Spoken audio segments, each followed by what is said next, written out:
Salutations, team.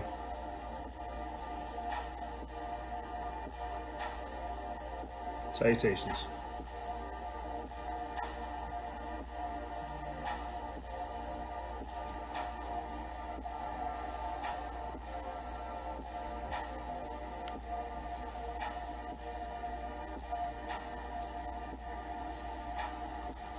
I have a video I want to play for you guys. It's of a former KGB agent, Yuri Bezmenov, essentially talking about the big brother government we see being created and why it's so dangerous.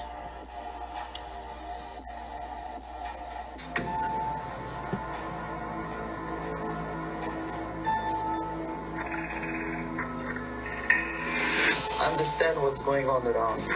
You are in a state of war, and you have precious little time to save yourself.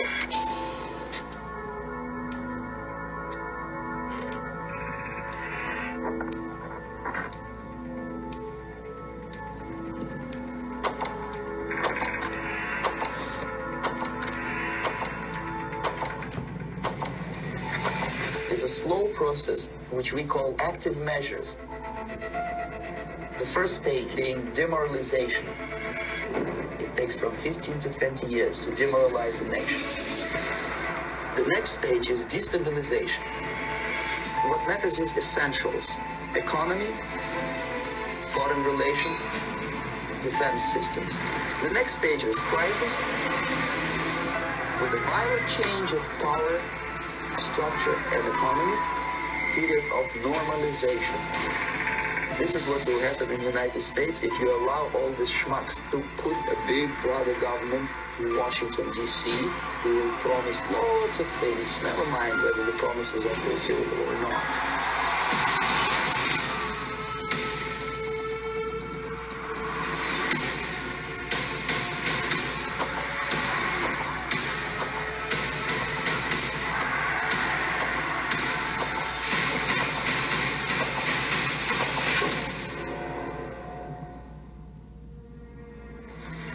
The time bomb is ticking. With every second, the disaster is coming closer and closer. The danger is real.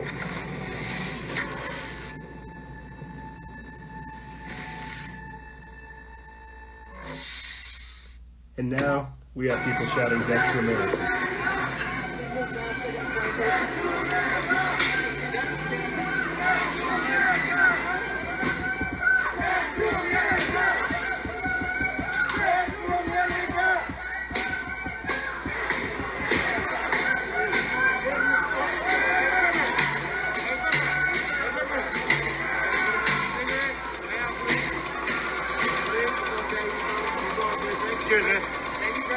You're not here for videos, you're here for conversation.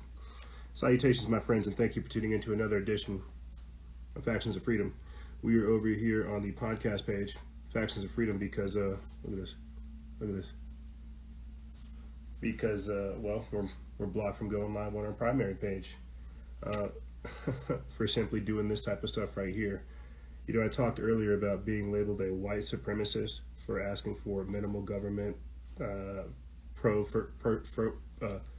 First Amendment, pro Second Amendment, minimal government, veneration of the housewife, exalting the entrepreneur, you know, getting government out of my life. Apparently these are white supremacist values, you know, being able to protect yourself and being a beneficial member to society is a white supremacist values. So before we get into all these things, let me see if I can try to make sure I intro this right, because there are updates. I didn't necessarily order the topics in a cohesive fashion. We're going to kind of shotgun this, but let me give you guys the intro song. That was Haku by Akiara, and I'll put the link for the video that we had earlier with Yuri Bezmenov, the former KGB agent. I'll put that in the link for this video in the description bar below.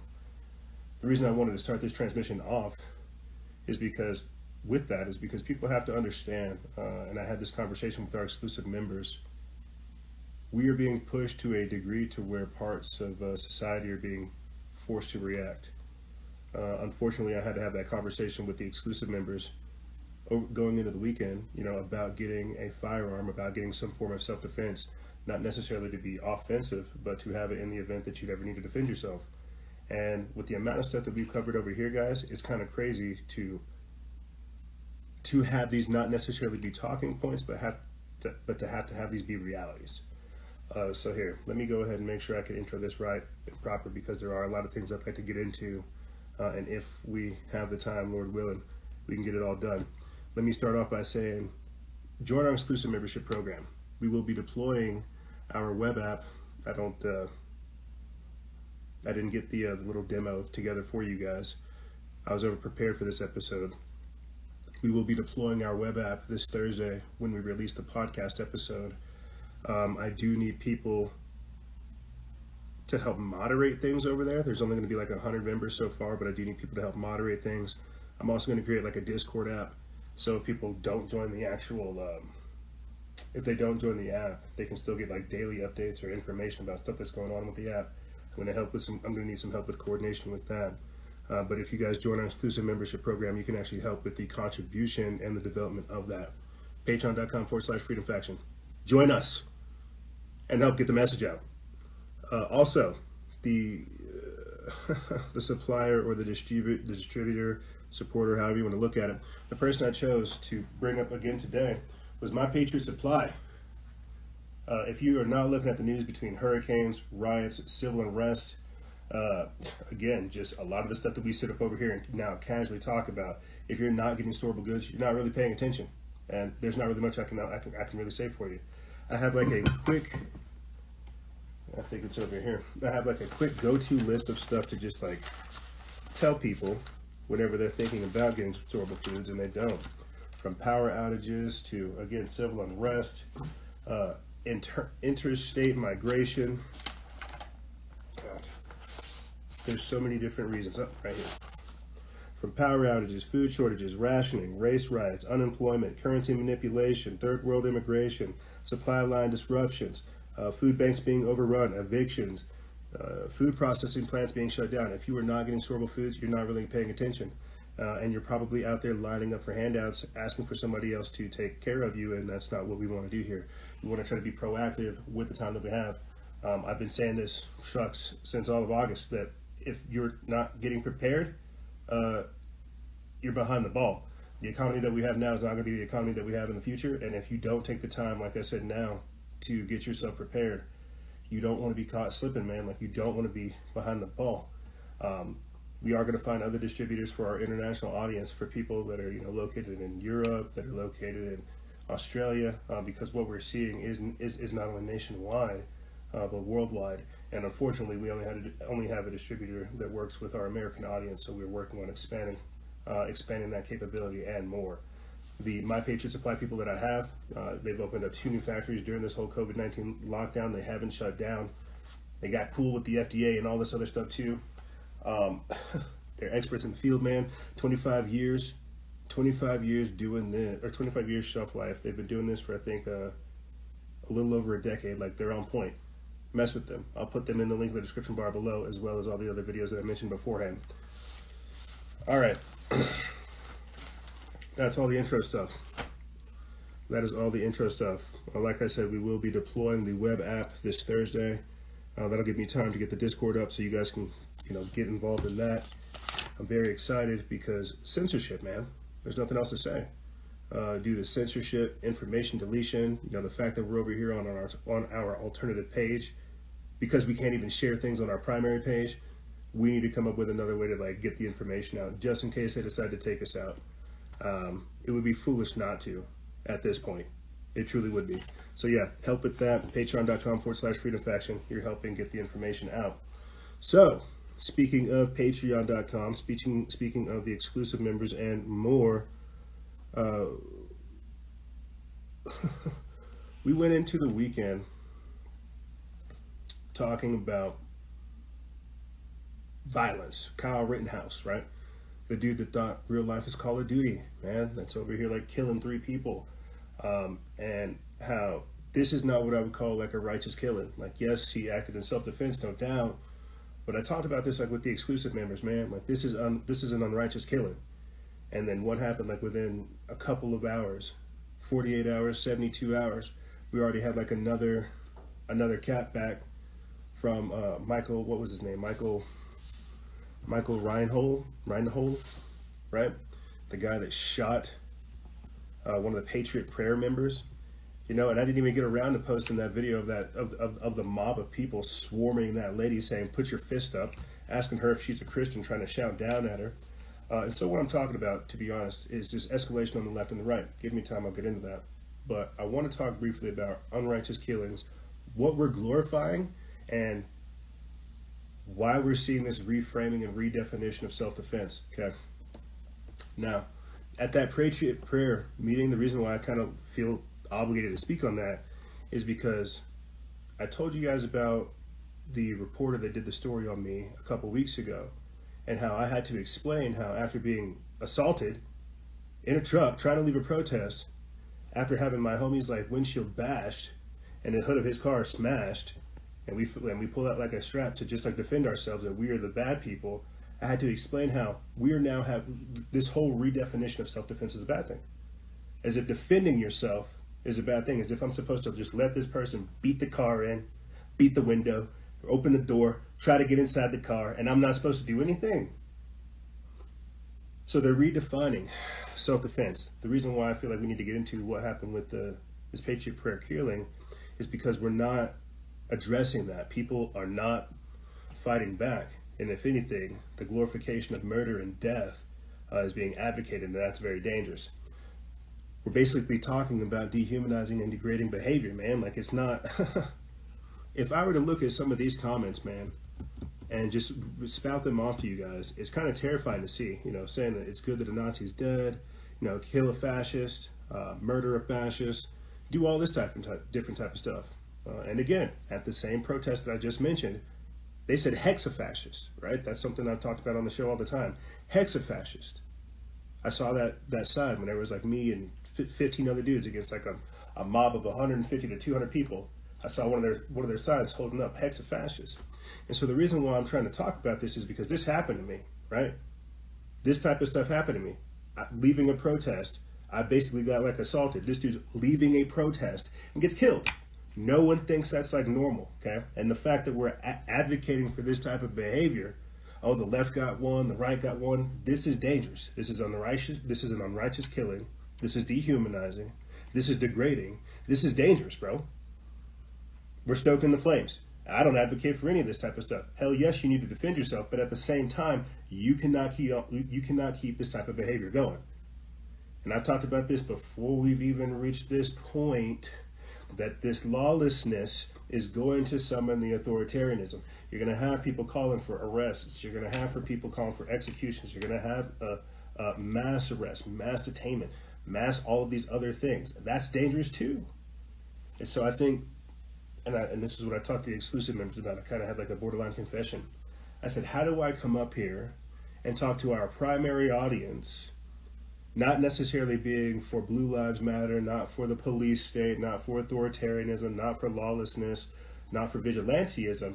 How do I come up here and talk to the audience about all this stuff that's going on, but at the same time promote a narrative of common sense that doesn't entrap everybody? And that's what I'm still trying to figure out. So let me read you guys real quick, a quick scripture, and I'll continue on. Read you some other stuff. I'm reading Luke chapter 22, verse 36. It's from the King James Version. It says, "And he said to them," quote, "But if you have a purse, take it, and also a bag, and if you don't have a sword, sell your cloak and buy one." That's Luke chapter 22, verse 36. Sell your cloak to buy a sword. They are trying to redefine self-defense. They have mobs of people, employed, unemployed, celibate, voluntarily celibate, involuntarily celibate. They have mobs of people out there saying death to America, that could care less about your life, that could care less about you. They're trying to say defund the police so you can put us in charge. And I know a lot of this stuff is for political theater. I know a lot of it's being used for extremism, so it can be, again, moving the Overton window that way. But these are not people's lives that we're talking about. Okay? And I think, again, because I experienced something like this, I could have easily been either A, shot, killed, B, thrown in prison, or C, I don't know, disabled somehow, more retarded than I already am because of this type of behavior. But that's a year ago, gang. That's a year ago. This is today. This is today that they're just like, bow, get him. He wore a MAGA hat. Get him. That's dangerous.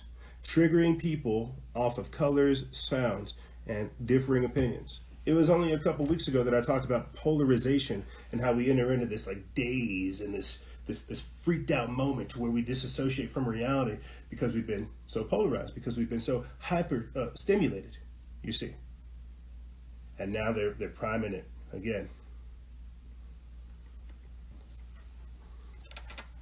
Yes, Luke chapter 22, verse 36, blessed Prabal. And so, you know, to continue on, ooh, shucks, where's my phone? Where is my phone? I wanted to get that clip of Elon Musk performing his Neuralink show on that pig for you guys, because that's where we're at now.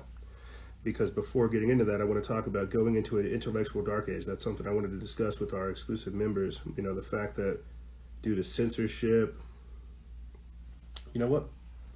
Before getting into that, before getting into a new intellectual dark age, I want to talk about something that kind of stuck out to me, since we're talking about redefining self-defense and selling your cloak to buy a sword and having to basically step out of this weird state that we're in now. And this phrase has just been, you call this whatever. This phrase that's just been standing out to me like all weekend. Our spiritual senses are being overridden by our physical instincts. The violence is a trap. The protests are a trap. We have to fight the flesh. Like, whenever I was having what I would consider fellowship with the audience, we were talking basically about how what we're seeing is not the revolution that we're asking for. What we're telling ourselves is, go grab your guns, go grab your firearms, go grab your means of self-defense, and go out there and go fight. Go fight this, go stop this. That's what your physical instincts are telling you. Fight this, something's going on. That's why a lot of people are out there causing this chaos, because they know something's wrong, but their emotions and their attitude, their intent is all misdirected. Your spiritual senses are being overwritten by physical instincts. They're bombarding us with information to, again, polarize us, to traumatize us, to destabilize us, to keep us off balance, to keep us petty-minded, tribalistic, hateful, needy. All of the worst emotions, right? But for people who actually have that spiritual sense, who are taking the time to understand the time, they're able to sense things a little different. They're able to perceive things a little different. Yes, something's telling you, go out there and go defend, but it's not telling you to destroy yourself. Unfortunately, the chaos that we're talking about, it's going to cause the martial law, it's going to cause the destabilization, it's going to cause the chaos. That's not what we're about. We've got to figure out how to navigate this peacefully, and that doesn't mean reacting at every single event, being led astray by our emotions, feeling crazy and feeling deranged, right? Being instinctual. Sometimes that type of stuff will get you killed. No, your spiritual senses are being overwritten by your physical instincts. And because we don't really live in a time that teaches us that level of discernment, being aware of what is a physical instinct, right? Being able to have that spiritual sense, understanding that there's another component to humanity. Because we're not talking about that. We're going with the latter. We're going with the physical. I think a better way for me to explain it is this. When I was talking with the exclusive members, you know, they were talking again we were reading from the days of Noah. We were reading about the days of Noah, Genesis 6, you know, and how I think dude's in the chat right now, right? Just a shout out to you, dude, for giving this type of insight. But we were talking about how Noah was connected to God and how he had prepared for over 150 years. He died after 900 years, and lifespans were shortened after that. And how over a period of over that 900 years, or even 150 years, he was getting instructions from God, getting instructions on what to build, what to store, what animals to save, what type of feed to get, what type of mixtures to take, right? All of these different things. Can you imagine trying to have a spiritually connected relationship for, say, maybe 5 years, 10 years, let alone 150 years? Are you in a relationship right now? Do you have a significant other? What's the longest time you've been in a relationship? 10 years, 20 years, right? What's your anniversary date? Noah had a relationship, a deep spiritual relationship with God for over 150 years. Being told, you got to prepare. Don't worry about all these people getting crazy.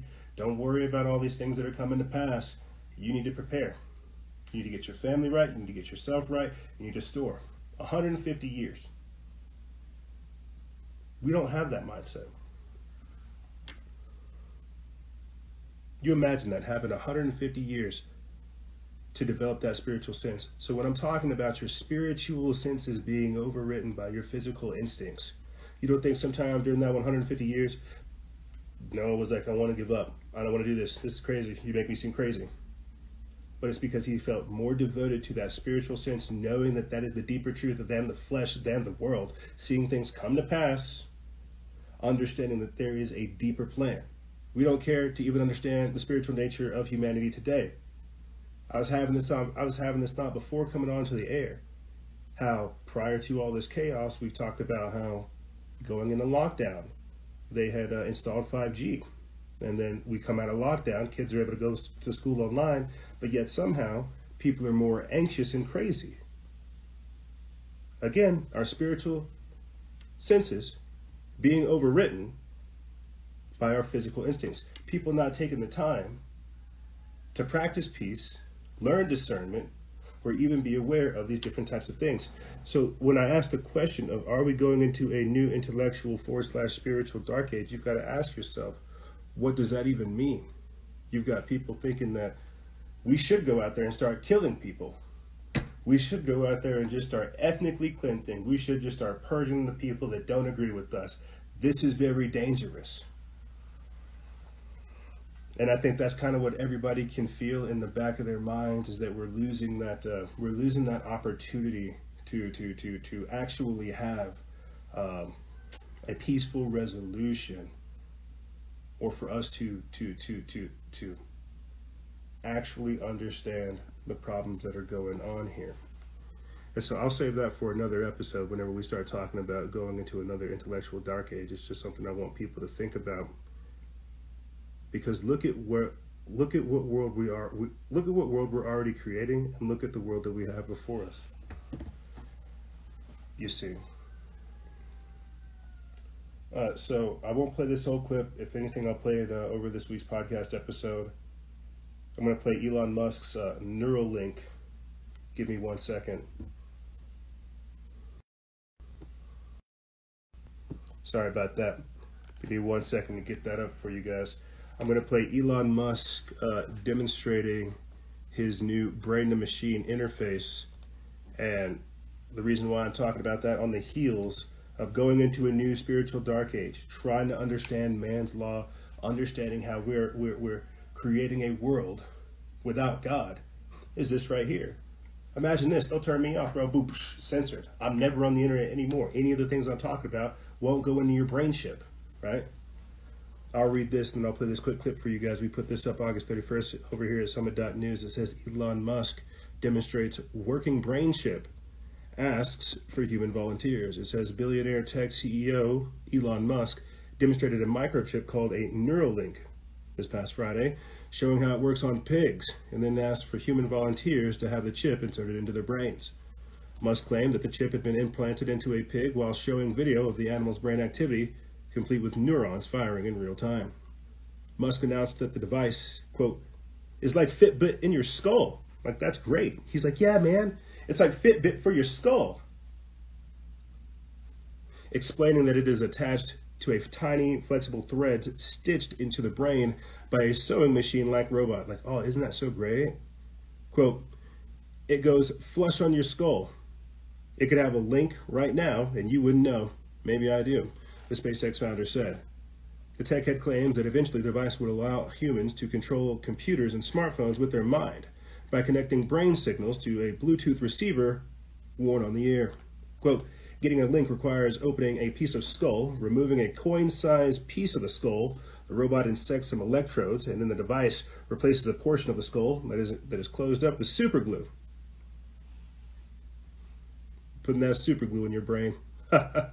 Musk added that the brain chip will be ready for humans in 1 year, but will take 25 years to fully develop, at which point he expects it will be able to allow humans to communicate without speaking and to, quote, cure depression by, quote, retraining the brain. Quote, the future is going to be weird, Musk declared, before claiming that, quote, in the future, you'll be able to save and replay memories. Quote, you could basically store your memories as a backup and restore the memories. You could potentially download them into a new body or into a robot body.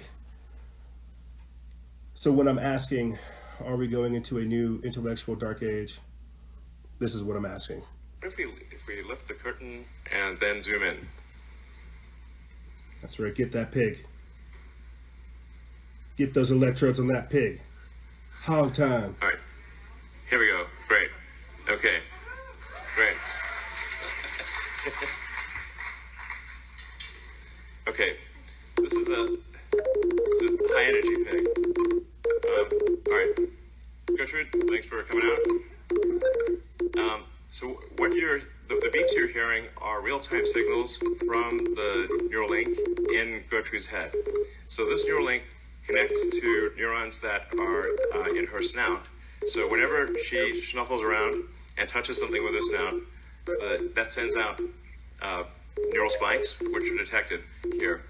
And so on the screen, you can see each of the spikes from the 1,024 electrodes. And then if she snuffles around, touches her snout on the ground, or you kind of feed her some food, pigs love food, then you can see the neurons will fire much more than when you're not touching the snout. And that's what's making the beeping sound. All right, cool. So as you can see, we have a healthy and happy pig, initially shy, but obviously high energy and you know, kind of loving life. And she's had the implant for 2 months. So this is a healthy and happy pig with an implant that is 2 months old and working well. Yeah. Woo, look at that. That pig got that implant. Woo, that's so great. That's so great. You know, I kind of have to double back here real quick. He said that pig had that implant for 2 months and it's working perfectly fine, right? Go ahead and get that out of here. I don't like seeing that type of stuff. Poor piggy. He's had that implant working for 2 months. You know, I'm about to go on like a weird jag. It's got nothing to do with politics, thank God. You know, I start thinking about, oh, this pig's had this brain, this implant for 2 months. I think about how many humans has he lost to this technology?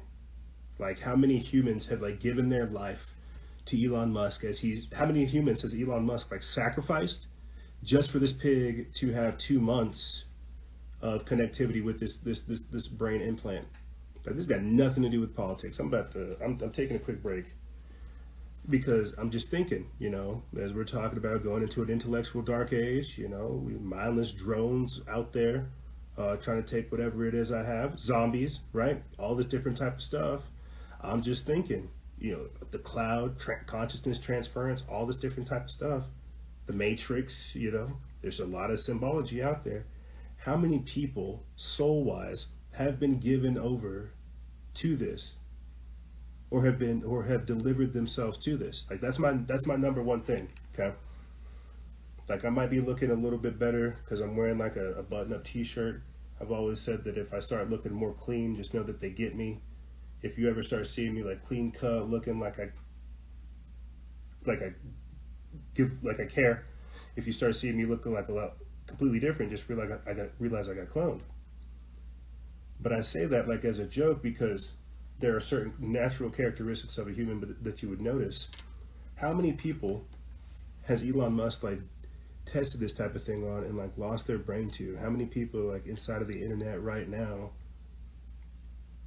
like interfacing with stuff? And I know this is just me like being crazy, you know, I know it is, but is it really, you know?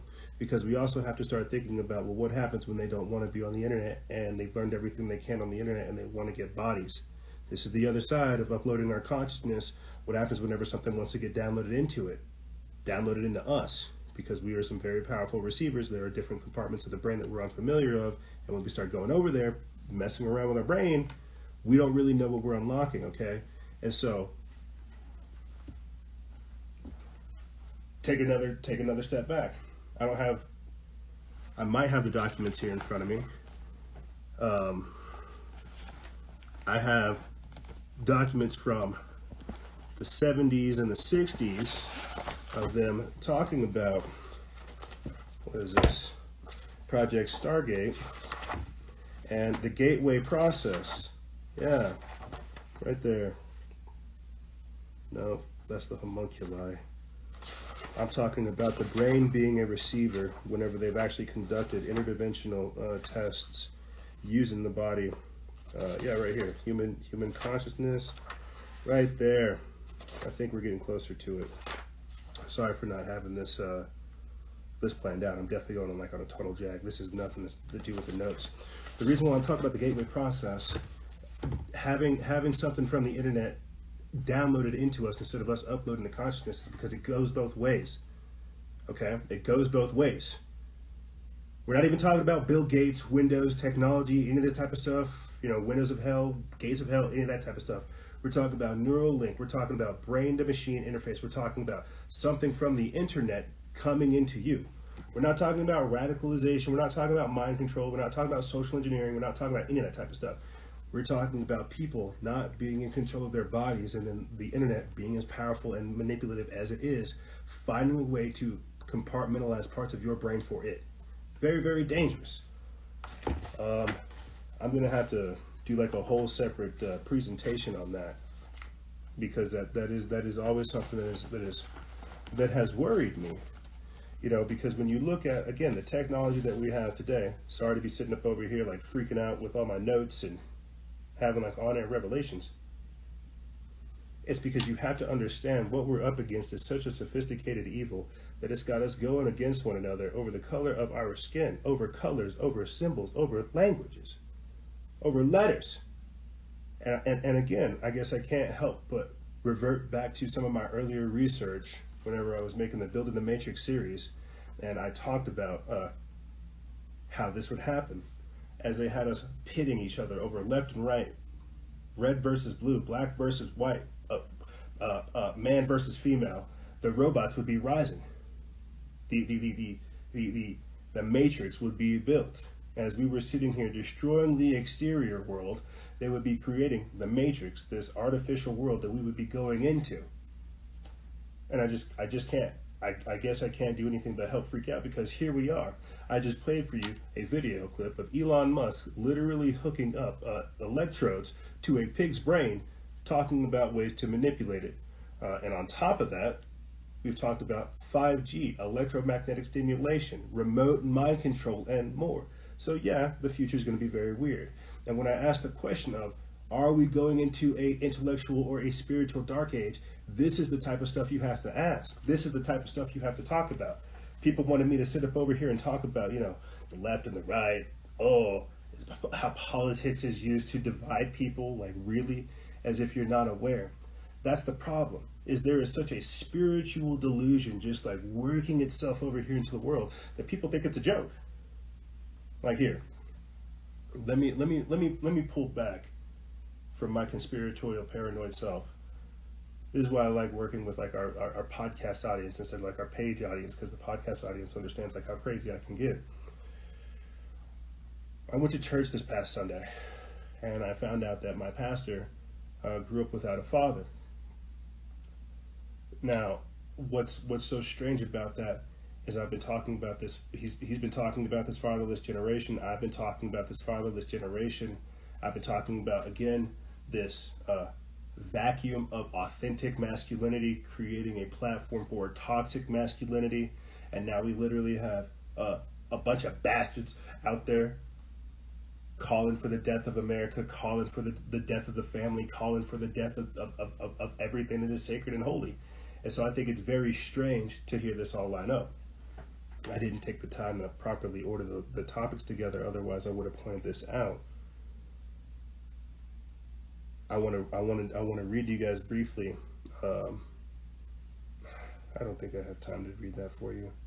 I wanted to read you guys my devotional from September 1st. I should have started that off because it talks about the lazy gardener and how indeed I'm a lazy gardener as well. But I just think it's funny because I hear more of this this theme of soil, of earth, of planting, of something in the environment happening, that something is happening here on the earth. Just last week I talked to you guys about how the soil, right? The difference between the soils and how these were conditions of the heart. And depending on the conditions of the heart, depending on the soil that you grow up in, depends on how bright or how much you'll blossom, how much you'll flourish.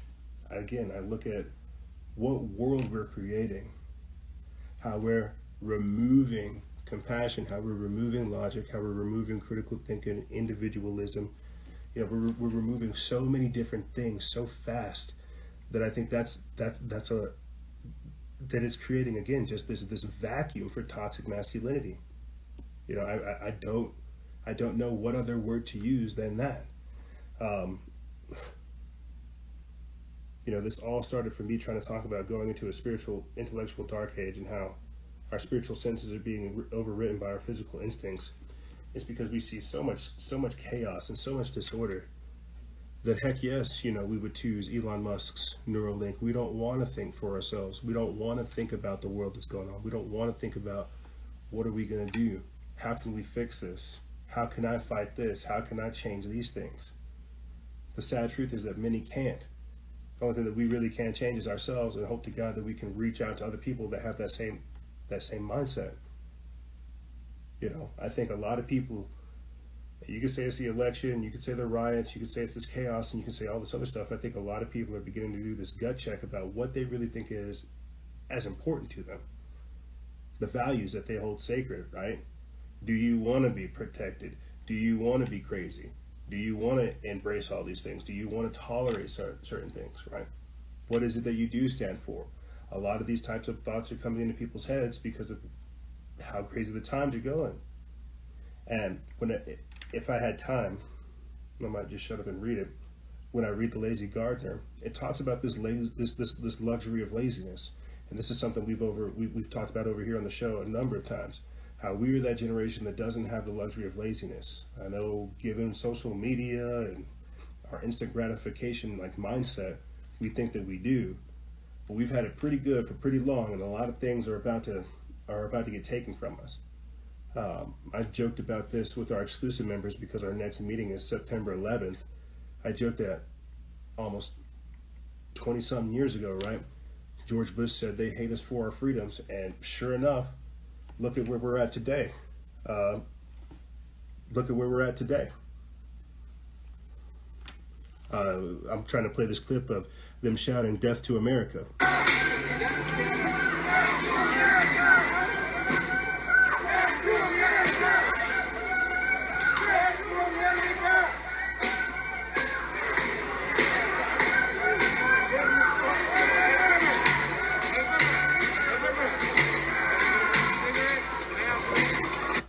So 20 years later, as we're coming up on like the anniversary of 9/11, we don't have to worry about, you know, foreign terrorists.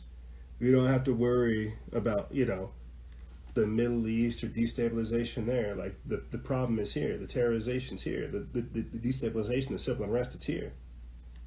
These are not people that want, you know, peaceful anything. These are not people that want calm resolution. These are people that want chaos, that want destabilization, that want the chaos, that want all this lawlessness.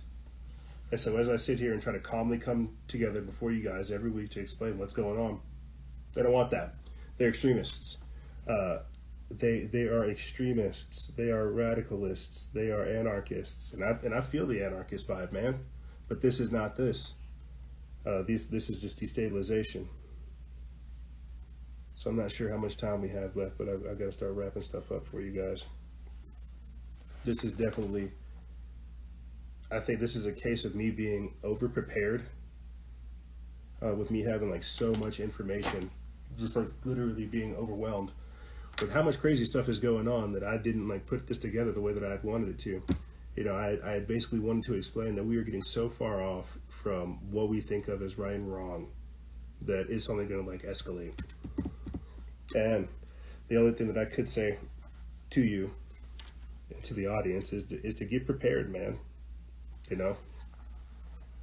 No, I did not cut my hair. For whoever asked that in the questions, I didn't cut my hair. I'm actually getting it twisted. Basically in honor of Chadwick Boseman, because I had the Killmonger going on. You know, I'm getting the hair twisted up in the fashion of Killmonger to honor Chadwick Boseman. I know it's like messed up, but not really. You know, this is the world that we're living in, guys. I don't know. I had all kinds of stuff I wanted to talk about with the left, right, and the escalation. I'm sure I'll get into that like with the audience in the next segment. But I wanted to come at you guys really talking about this, about where people's heads are at, why stuff is like legit getting crazy.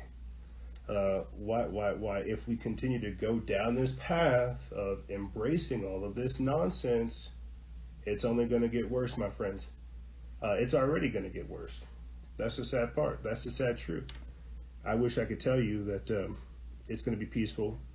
I wish I could tell you that it's not going to escalate, but it doesn't matter who wins the election, and it doesn't matter what they're going to do before it. It's really like what comes up after that people should be worried about. So when I'm telling you to get prepared now, you have a very limited window. Get prepared and practice peace, practice discernment. I think because I try not to be like a violent person, I really try to come off as like a warrior priest or like a battle monk type of person, somebody that's obviously aware of like the war that's raging on, but trying to take the time to instill those principles that are necessary to have self-discipline and situational awareness so that you don't lose yourself in the event of any type of chaotic situation. That's what's going to happen continuing on. There's going to be more and more events that either encourage you or fear you. It's most likely going to encourage people to go grab their gun and go out there and go do whatever is naturally expected. But I can't stress that enough, that that's not what you should be doing, that that's a part of the trick, and that we are living in like deceptive times. That they want you to go out there, they want you to be a fool, they want to contact trace you, they want to be able to drone you, they want to be able to do a lot of different things. And when people aren't slowing down enough to think about it because they want to be Mr. Patriotic or they want to go play toy soldier out there, I totally understand that. That's what I was saying again. Your spiritual senses are being overridden by your physical instincts. You're not slowing down the process. The next move, the move after the next. But I don't think I was able to get that across. You know, I think that, I guess to me, I feel like that should be obvious without saying. Let me say this to start wrapping stuff up. We need to stop protesting and we need to start organizing. You know, we understand that the race riots are manufactured. We understand that the politics is designed to manipulate, divide, and conquer us. We need to stop that. We need to stop playing those games.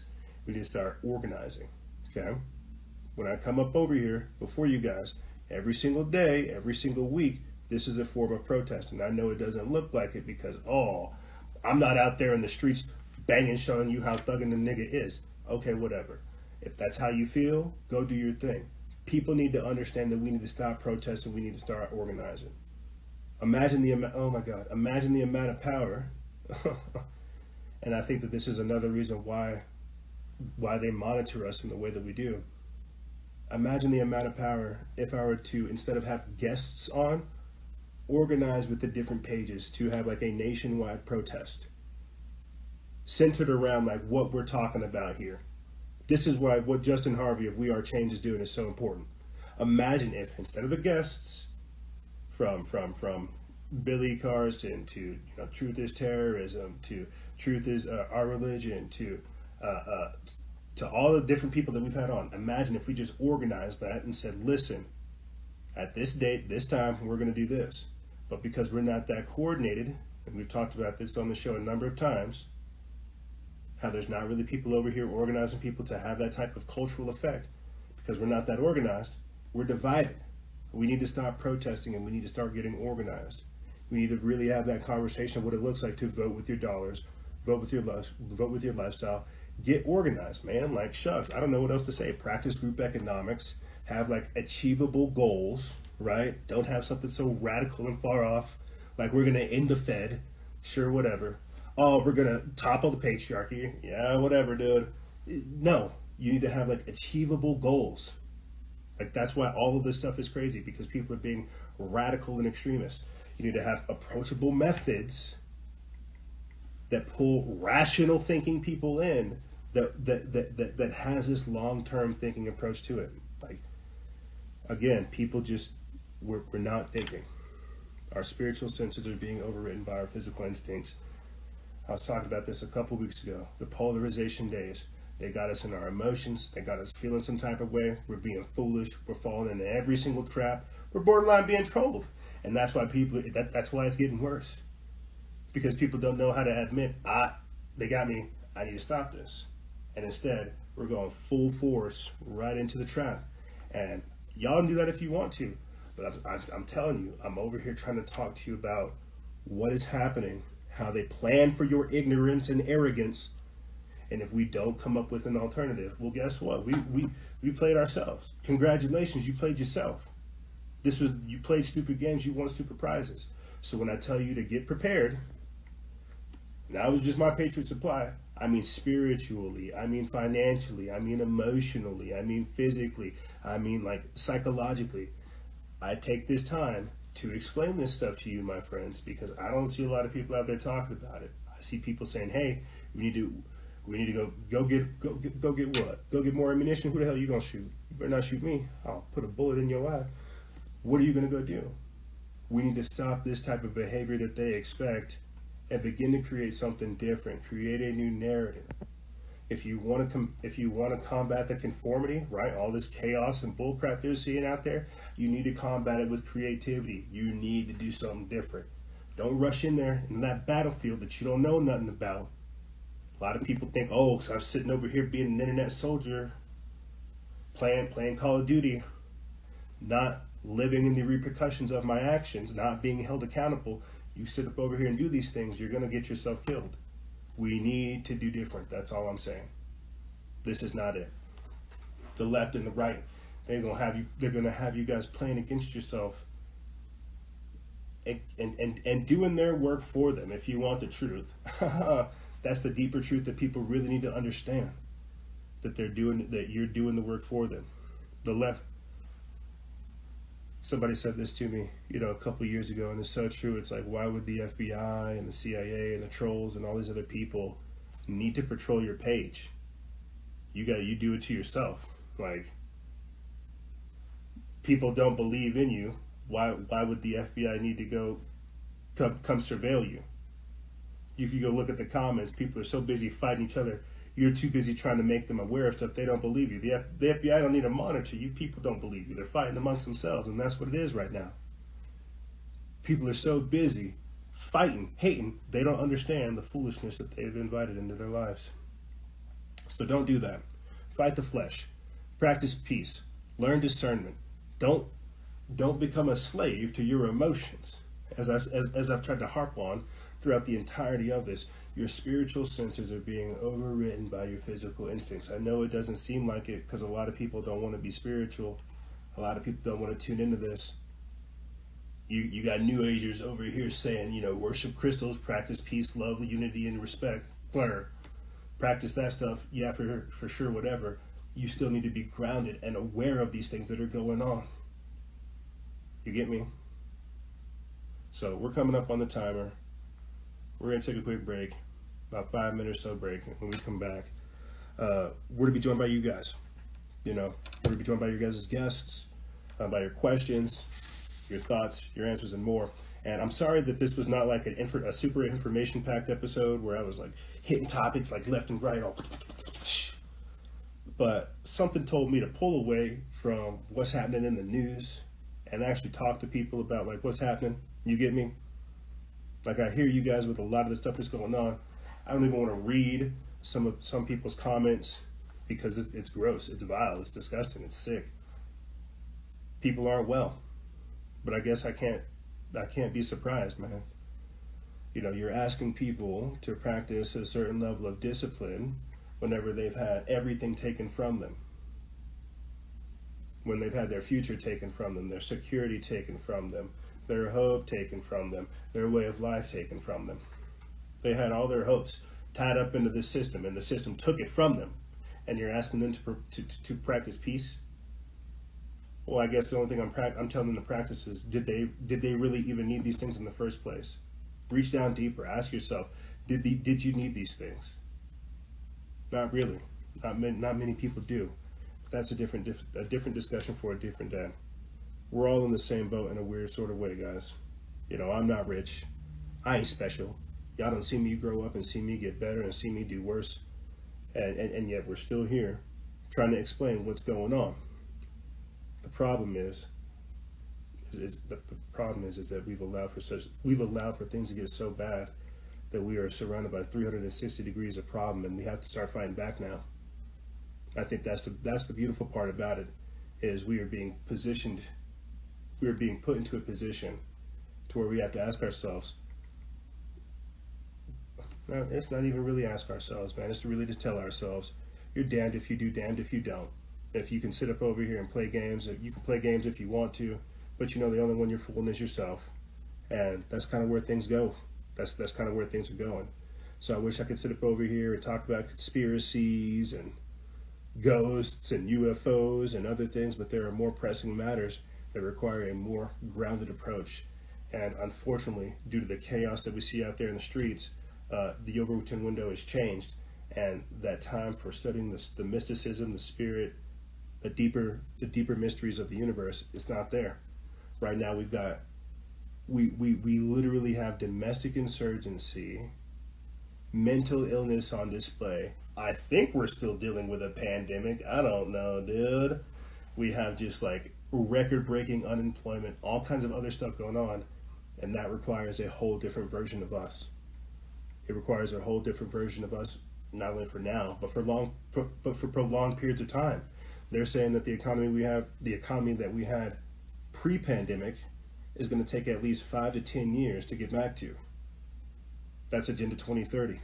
And so when people aren't thinking not only about that, the economy, the world, the future, tomorrow, when people aren't thinking, you got the blind leading the blind. You got ignorance, man. You got again, mental illness on display. You have ignorance, foolishness, lawlessness, bedlam, mayhem, foolishness, and ignorance.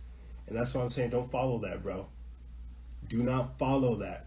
I know that's the hip thing, right? Because they don't shut down entertainment. They shut down, what was it? Sports. I don't even care. They shut down all this other stuff. So the hip, new, cool thing to do is to become like a political activist or to become some type of person, right? Don't do that. Don't fall for that. Don't do that for the likes, okay? Put the phone down, put the gun down. I'm talking to fools out there that think this is how they're going to get rich.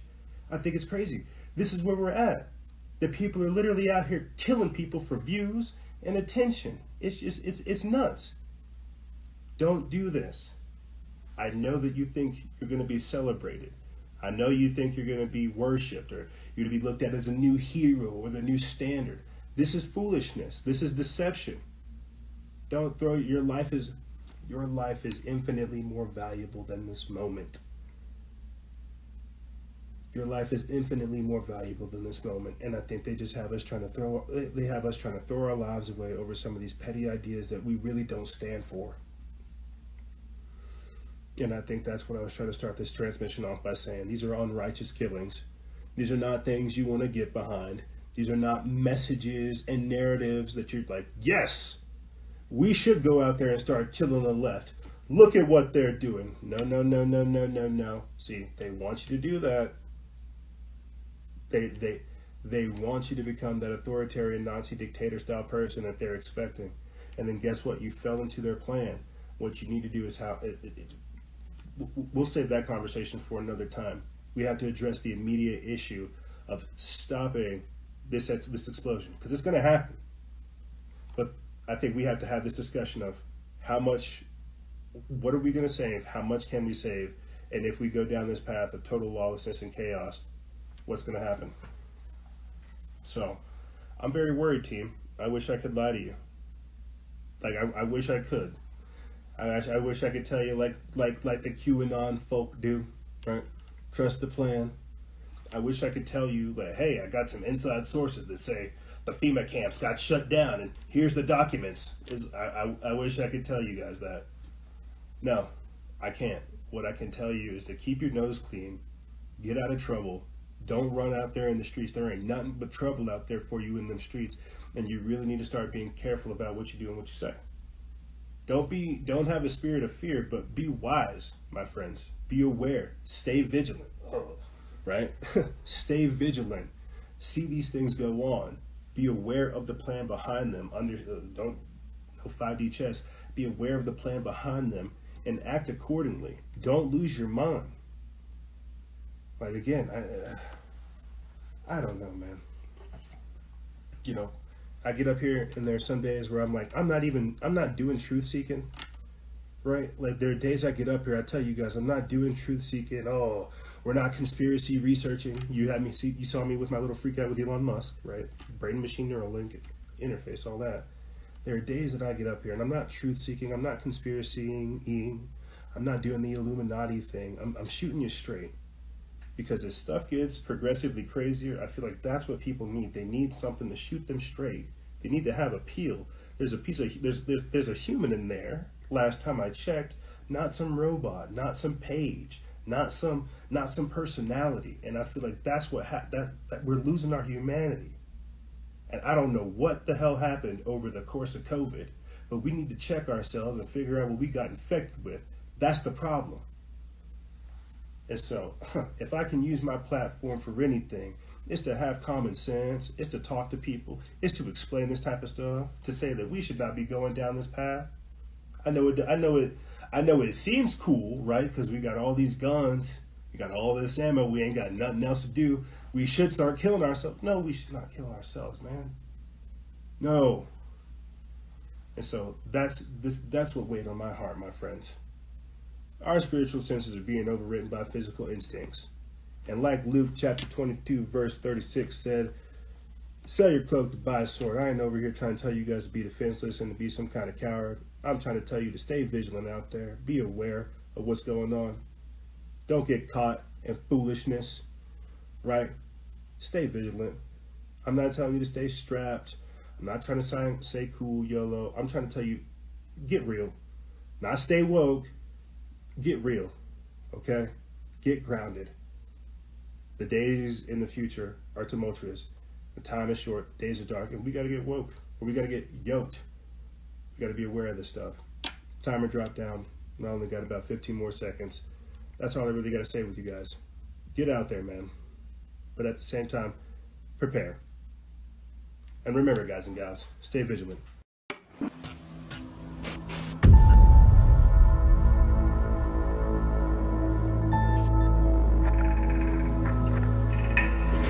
Understand what's going on around you. You are in a state of war, and you have precious little time to save yourself.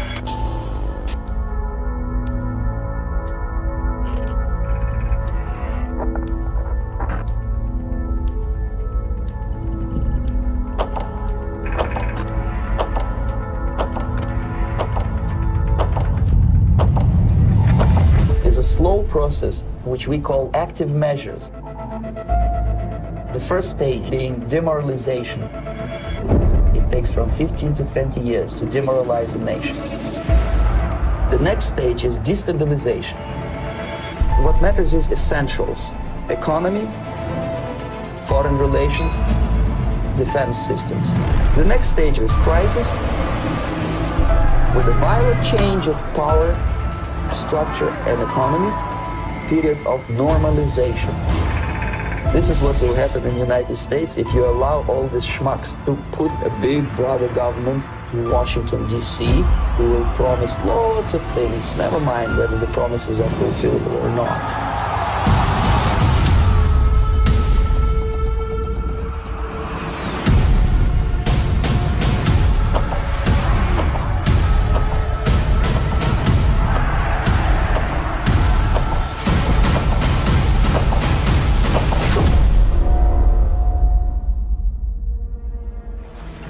The time bomb is ticking.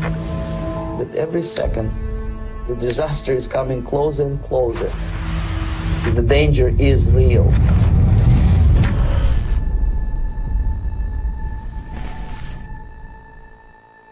Welcome back to my channel. I'm your host, Anna. Thank you so much for popping in and visiting me. This is going to be a haul for my prepping. These are what I consider my get it and forget it items. Things that I'm going to be tucking away from my family in case of a SHTF or any other life emergency or event. So let me show you what I picked up. I did order 2 or 3 different orders from Patriot Supply. That's who I'm talking about here. As you can tell, like Patriot Supply right here. And they have some very good reviews. So I wanted to pick up some of their deals. They have a daily deal, and they also have a blowout sale right now. So that's why I was picking things up, because they have some amazing prices. So let me show you what I got. So in this particular order, I got 2 of the number 10 cans, and this is the honey wheat bread mix. And they're 3 pounds, 10 ounces each, and they do have, how many servings? 48 servings each. So I'll be tucking this away for my family. Then the next things that I picked up is I got some heirloom seeds. I did order some more. So like I said, I got like two more orders coming my way. So this one is called the Spooky Pumpkin, and this is an heirloom seed, 100% heirloom. So these are part of the vegetable family. Then I got 2 of this kind, 2 of that kind of the tomato, and their heirloom, and then 1 of this kind of tomatoes. You can tell it's a different type of tomato right there, and it's organic. Let me show you what else I got. Then I did pick up some of these ball dissolvable labels. These were on clearance. I don't think that they're available anymore. I think they sold out, but it's supposed to, I think it's a 60 count if I'm not mistaken. Yeah, 60 count, so I picked it up. Then they had the whole eggs on sale. So I picked up 1 package of the whole eggs, and this has 6 packages in here. So it has 144 servings. So that was a good deal. Then this one is the butter powder. I got 2 of it, because here's the other box for the butter powder right here. And these are 192 servings per box, but it does have 3 individual containers in here. You can see the serving size here and the amount of ounces per package just inside. Then the last thing that I ordered over here is coffee creamer, because they had it at a really good price, you guys. And this is 360 servings, as you can tell right there. And you get 4 packages in this box. And I believe these have 10-year shelf life, 10-year shelf life, and I think these are all 10 years shelf life. Now, the majority of my August and Farm items are 25, 30-year shelf life. So these are a little bit shorter, but they're still great a stock-up item when you can get them on sale and on clearance like I have. So I hope I was able to share something new and different, and I hope you enjoyed it, because as I'm chipping away at trying to keep my family from having any type of hardship food-wise, and gearing up towards my word of the year, which is home. And this is part of home. All right, well, thank you so much for coming by to visit. And again, I ordered all these items from Patriot Pantry. And so far, so good, you guys. The shipping was great. Thank you so much for coming by, and I will talk to you guys later. Bye.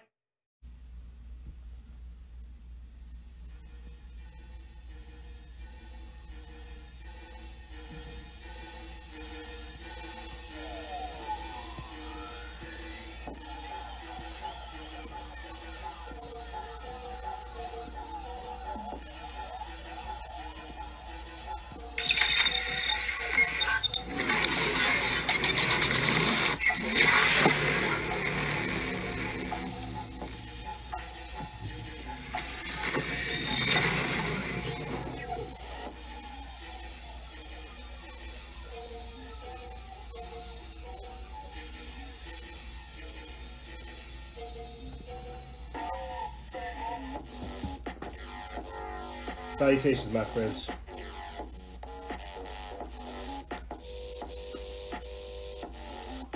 Give me 1 second.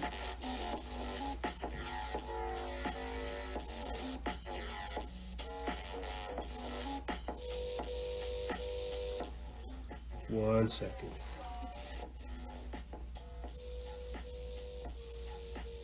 Can you guys tell I put some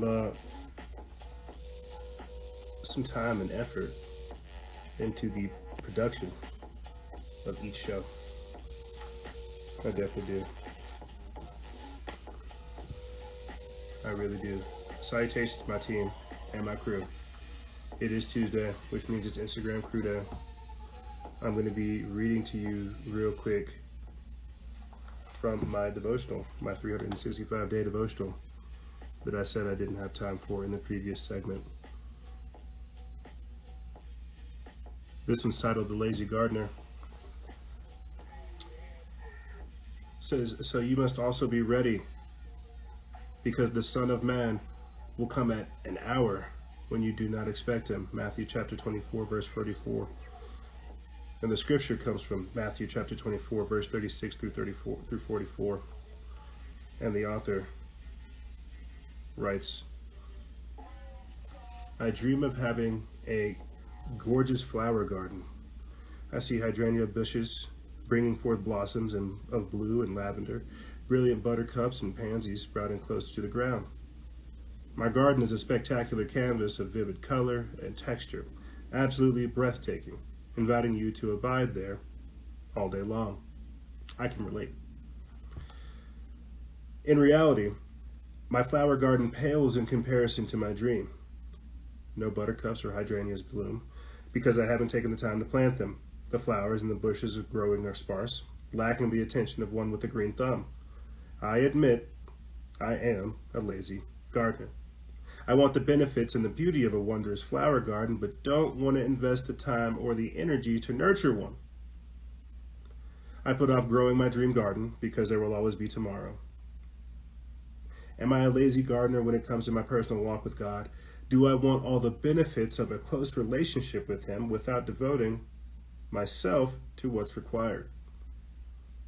The Bible tells me in Matthew that I don't have to be sluggish. Jesus may return at any time. Perhaps I will sit here in the quietness until the garden of my faith for a while. And then it has like a little prayer right here I'll leave you guys with. It says, Dear Father, help me realize I need to be a good steward of my time, growing my faith in you. Guide me in following your will for my life, helping me to prepare for the day when your Son returns. In his name, amen. And here's the book for you, so it's not fake news. 365-day devotional, the standard lesson edition. That's been such a gift. That's been such a gift. It's helped me so much in the 2 years now that I've owned it, and it's definitely helped me get my life together and people's lives around me together. So I hope that you guys benefit from that. And so with that being said, thank you, ladies and gentlemen, for tuning into this edition of Instagram Live, Factions of Freedom. We're over here on our backup page, on our podcast page, Factions of Freedom, because we were unable to go live on our primary page due to censorship and other cool hip things. You heard me mention our exclusive membership program. You can find the link right there, patreon.com/freedomfaction. You can support this operation and the web app that we will be deploying this week by joining our patreon.com/freedomfaction page, because we keep it real. We're doing something different, and we're still doing something the same at the same time over here. So if you guys like what we're doing, you want to support our operation, you want to help ensure information delivery, you want to help get behind the scenes, you want to take part in getting this message out, join our patreon.com/freedomfaction exclusive membership program. I'm not going to bore you with all of the reasons as to why you need to get storable goods, but if you think I'm playing, go ahead and keep playing with yourself. You know, before going to the break, we were talking about a lot of heavy things. I think I was not really heavy things in my book. I think just things to be honest about, you know, given the landscape. And I was kind of thinking between the breaks about what I wanted to come back in with outside of the lazy gardener, and talking about why it's important that people talk about, you know, their faith, their struggles, their adversity, their hardships, the progress that they've made, right? If you've been following the Instagram lives that we've been doing, you've been paying attention to how we talk about, or how we've been talking about a lot of things, as always. But I mentioned this in the previous segment, how we've been talking about the soil, right? The conditions of the heart, the soil. Weeks prior to that, I was talking about how we need to be the trees, how we need to be more rooted, both experiencing the light and also reaching down into the dark, but still being grounded. And now I read to you about the lazy gardener, why it's important to be not necessarily proactive, but at least somewhat involved in your development, in your growth. What I think I'm really trying to pull back and say to get perspective is there's something happening on the earth. There is something happening here on the earth. If there's a way for me to encapsulate the previous segment, your spiritual senses are being overwritten by your physical instincts. There is a spirit, there's something happening here on the earth, and those that have the senses to be aware of these things are being emboldened in a different light. And so when I'm trying to talk to you guys about slowing down, being aware of both what you're putting out there and what you're taking in, what you're allowing into your life, it's about that. It's about being the gardener, not the lazy gardener, but the proactive one. Do you notice that some of your squash is beginning to spoil? Do you pull it out? Right? Is your apple tree, is it bearing fruit? Maybe the soil needs to be retilled.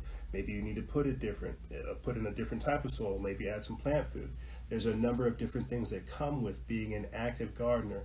I think it's just so funny because every day I'm out there watering my garden. I've got the chickens in the back. Obviously they need to be fed, and I like to hose them down. I have a little spot out back there where I make a little muddy area for them, and they like playing in it. It's pretty hilarious. But it's still that theme of what is happening here on the earth. There is something taking place that is forcing people to either become more dissociative, right, or more grounded in their approach towards things. I'd like to think that we're becoming more grounded, given how freaking nuts we are and how crazy things are. I'd like to think that we're becoming more grounded in our approach towards these things because of this. I had alluded to it in the previous segment while fighting and explaining all these different types of things. Thank you, Unfiltered Information, we will do so. I alluded towards it in the previous segment that when COVID-19 happened, when they locked us down, that there were a lot of theories, we covered it on the primary podcast, that they had been installing 5G systems, 5G telecom systems, right, in schools, towers. There were CenturyLink and Comcast buses all over the place that people began to notice while people were locked down. And now that that's all gone away, you know, we've all noticed a noticeable amount of anxiety and tension in the air. Some people have attributed it to politics.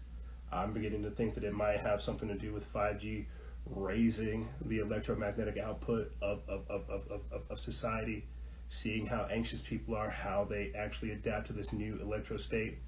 Just the other day, I had mentioned it this past Thursday before hiking. I said, somebody needs to check the Schumann resonance because these energy levels are off the chart. This is before the Kyle Rittenhouse violence. This is before all this other stuff. And the reason I say this is, again, to underline what I was saying in the previous segment. Your spiritual senses are being overridden by your physical instincts. And if people don't take the time to look at all the other factors that are involved with making your day-to-day decisions, what's impacting you, what the ambient background noise is, right? All of these things and more, they're not going to be aware of this. I'll say this, get into some topics, and I'll start having guests on.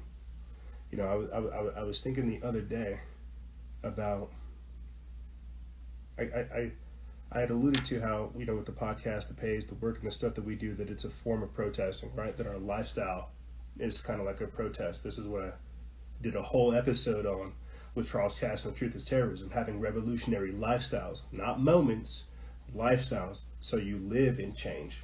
I was alluding towards that, and how how we have a place to put this energy, how we have a mindset to get behind, how we have a ideology to kind of craft, right? The pro-human, Renaissance-based future. I'm now labeled a white supremacist for wanting minimal government, pro First Amendment, pro Second Amendment, veneration of the housewife, and exalting the entrepreneur. I'm a white supremacist for having these values. I'm a white supremacist for advocating for the pro-human, Renaissance-based future. But again, think about this, because we have a lifestyle based on assessing all these problems and things that are going on, and we're trying to fight it. That's why we're winning, because we're getting awareness. We can experience this hardship and this adversity and understand where it's supposed to be placed. Imagine everybody else out there that's going along with all this chaos, that don't have a place to put it. I think what I'm trying to allude to is, imagine all the other people who are picking up on this ambient energy, on this ambient rage, on this ambient polarization, on this ambient hatred, right? I experienced it whenever I went shopping a couple weeks ago. Somebody that had no idea about the pandemic, this old Navy SEAL, he's like, why the hell are people walking around with masks on? I tried to explain to him the pandemic, and then I felt like an idiot. Because I had gotten into the circus, because I had gone along with things, I felt delusional. And so, to pull again back from all of this, I think what I'm really trying to say is, we need to ask ourselves, what's happening? What is it that we are exactly fighting and preparing for? And how, to a degree, sometimes some of this political stuff can be a problem. There's nothing wrong with being informed and being aware, but sometimes, to a degree, it kind of stops people from living their life. It kind of stops them from not really having a real grasp on life and living life fully. And so, you know, I'll mention these two things, and then I'll get you guys on. You know, you had the DNC and the RNC the other week, right? I didn't watch it. I didn't watch the final debates either, because I didn't want to be propagandized to or lied to. And I think a lot of people are experiencing that kind of political exhaustion. But I think, again, that shows that what they're doing is having an effect. They're having people tune out the stuff that's important to them, propping up Joe the Zombie Biden with Dementia Joe. They're putting up this delusional person, having us tune out, because this is the most important time ever. I think this is another reason why I worry about the whole trust the plan narrative, right? Because your enemy would tell you, hey, don't worry, you don't need to worry about a thing, everything's perfectly fine, trust the plan, we've got it all covered here, go about your business, you're okay, Your enemy would tell you that, right? Your enemy would not say, hey, trust me, bro, trust the plan. Your homie would not tell you, hey, trust the plan, I got this. Your enemy would tell you that. And so then I guess I look at the political landscape on both the left and the right, and I see the delusions on both sides, and I know that it's manufactured. And that's how I know that this is a much deeper problem than what we're being allowed to discuss. That you have co-opted people on the left and co-opted people on the right being manipulated to destroy one another. And then on another level too, at the DNC and the RNC, you have them both basically ignoring what's happening with COVID. People don't really care about COVID. They care about their kids. They care about their family. They care about their houses. They care about their stomachs, man. I feel like that's another thing that we're also ignoring. That yes, we need to be aware about all this politics stuff, but whenever I'm talking about 11 million evictions over the next 4 months, half of working age people not having a job, food banks being overrun, power outages, unnatural events, people don't care about all this politics, dude. Like that's the other part. People don't care about all this other stuff when they're having everything taken from them. They want to know what's going to happen. They want some security. They want some peace of mind. They want a little bit of the future. And when the left's offering them nothing but chaos, and the right's offering them nothing but just like more problems and more authoritarianism that they're scared of, you've marginalized civilians' options. You hear them already saying the less of two evils. This is the problem. The Democrats and the Republicans have ignored their response to COVID-19. So I guess what I'm really saying is my problem isn't really with politics. My problem is like with the powers behind politics, right? The Illuminati, the Freemasons, or the Jews, however you want to look at it. My problem is with the powers of politics and what it's done to people. The fact that people don't think that they can self-govern, the fact that they need to run to somebody else or something else for a solution, that we don't take the time to actually realize what this one move is going to cost not only ourselves, but our children and more, man. My problem is with the powers behind politics. And so when we're talking about all these things, I think people should just be very aware that there is no political solution to a spiritual problem. And to underscore what I was saying in the previous episode or in the previous segment, your spiritual senses are being overridden by your physical responses or your physical instincts. And being able to slow down enough to notice the difference is going to be key for the future. So let's go ahead and get guests on and then start talking about some of these topics. Kalinda. Let's see Kalinda to join us. Kalinda Cosmic Butterfly. Oh, hi. Oh, hey, Kalinda. How are you? I'm all over the place. How are you? I'm also all over the place. I'm moving. So, but yeah, we can still have a conversation, of course. If you're busy, you're fine. I don't want to distract you. I know you're driving. I don't want to get you in trouble. No. I'm not in trouble at all. I'm almost at my destination. Okay, well, hit us with the update. How are things looking in your area, and how is your spiritual development going? Well, you said it in your previous live stream. You were talking about using your creativity to create a new, reality, and that's what I'm doing. So I started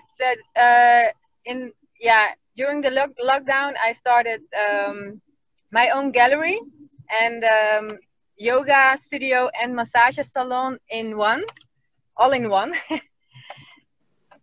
And I already told you and your followers why. And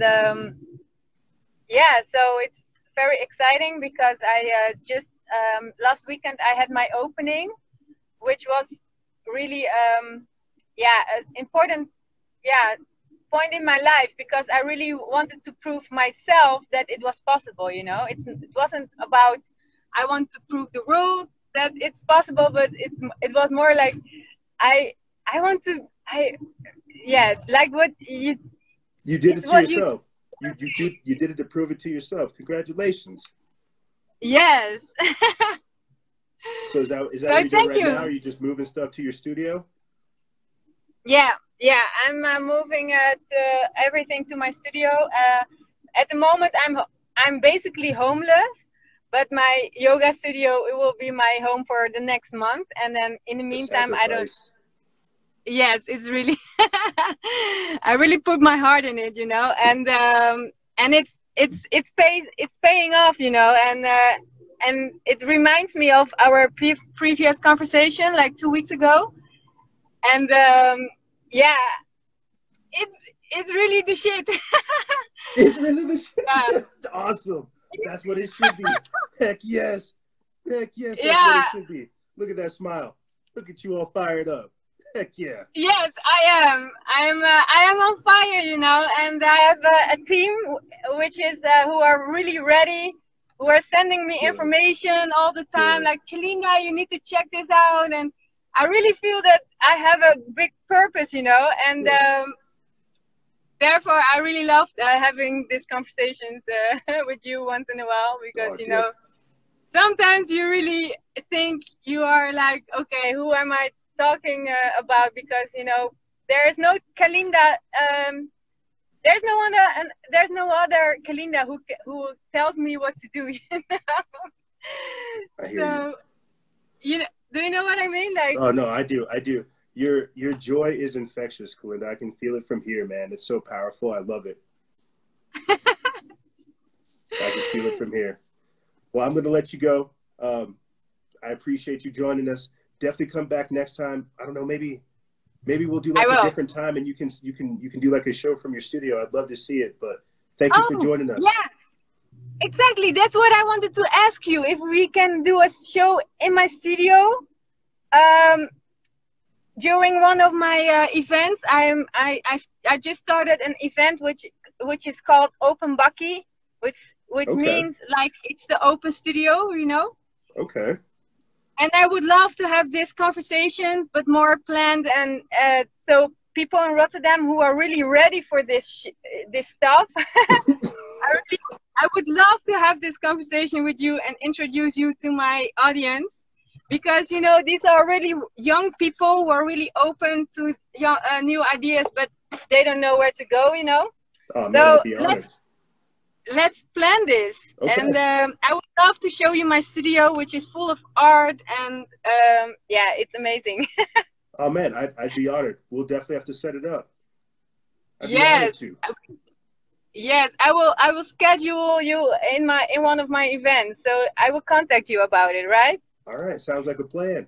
What did you want to leave the Okay. audience with? Well, that you really have to do everything out of trust. You know, I'm homeless, but I don't feel that way, because I really feel like the universe has really is really protecting me, you know. And this is what it's all about. That just use your creativity, invest in the people who are doing things differently like you do, you know. I really want to support your Patreon as well. The moment I have more space, everything. And now my phone is dying, so see you next time. It's okay. It's okay. I appreciate you joining us. Be safe. I will. And take care. Thank you for your screen time with me again. Oh, thank you for joining. I'll talk to you soon. Talk to you soon. Ciao, ciao. Oh, there she goes. Oh, man. Oh, I'm trying to... Hold on. I think it's got... Kalinda, can you close it on your end? Because I think it's freezing on mine. Maybe. Uh-oh. Maybe.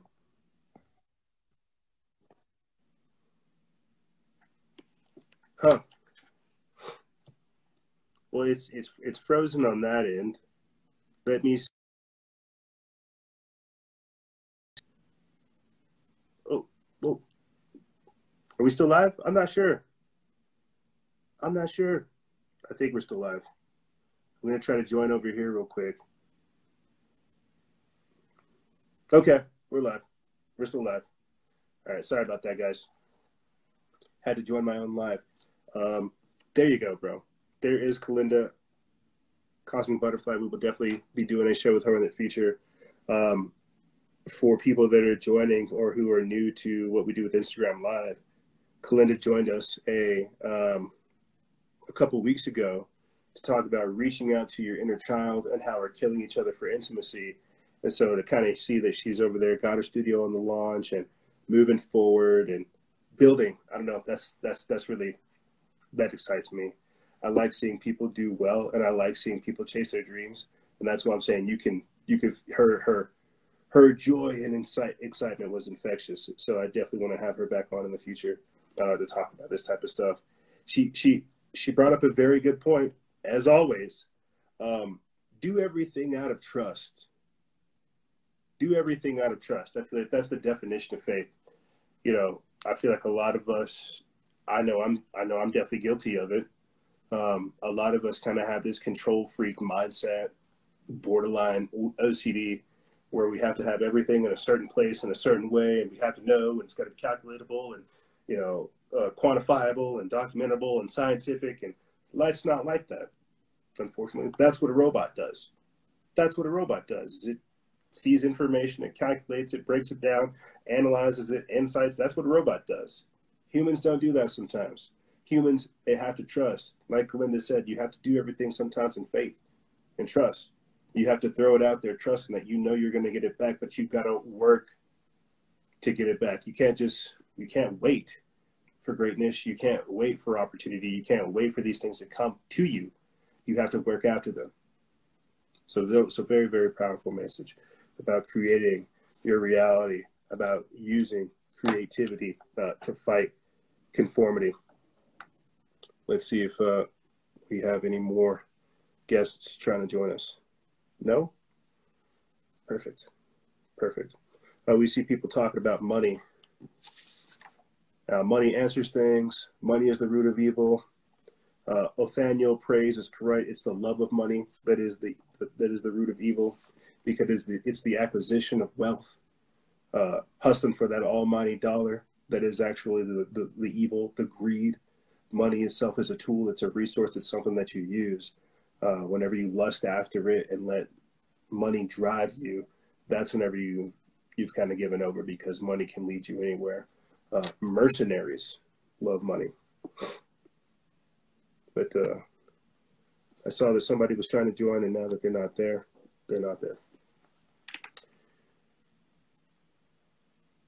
I'm going to pull back and talk about something real quick. Oh, laid back Abel. We have a request. Laid back Abel, trying to join us. Abel. Yo, what's up?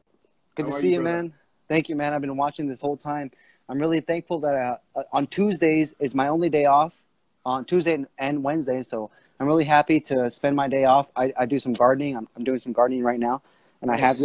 I have you on my headphones. So it's always good. I'm really grateful that I have Tuesdays off to watch you, man. I look forward to it every time. Oh, bro, touch my Yeah. heart, man. Shucks. No, really, yeah. Playing my heartstrings right there, man. Thank you. But long story short, I just have a simple question, because I've been looking into your Freedom Passions page. I went to the website.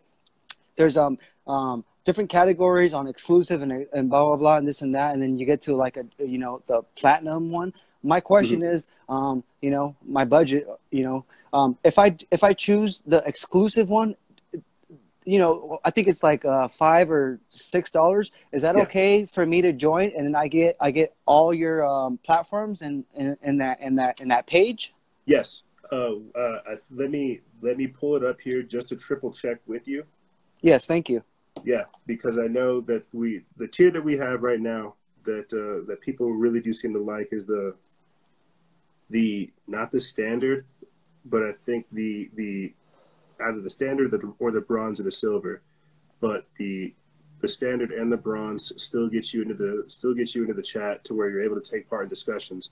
So here, let me go ahead and do this instead of looking off my memory. I appreciate you asking the question, because today is the first. Yes, definitely, yeah. You'd think I'd have these things memorized. No, it's okay. Yeah, I just want like the basic version, or it's like in my budget, and I want to be included in this platform. We do have the project supporter tier, which is like $1.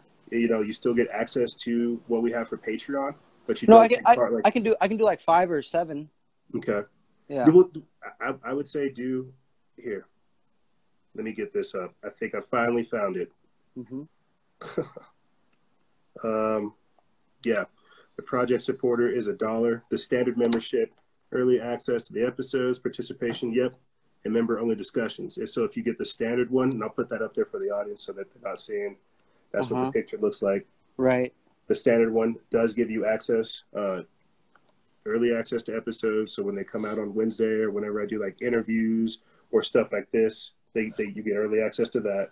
What about the exclusive one? The exclusive one, like you talk to your members and you know, it's like a small cord. That is the exclusive member silver. Yeah. That's the silver. That's the 15. That's 15? The silver membership. 15? Okay, yeah. okay. Monthly, right? Yeah, monthly.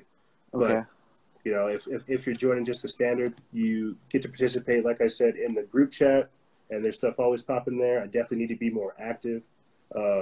Thankfully some of the members there have kind of taken hold of the situation.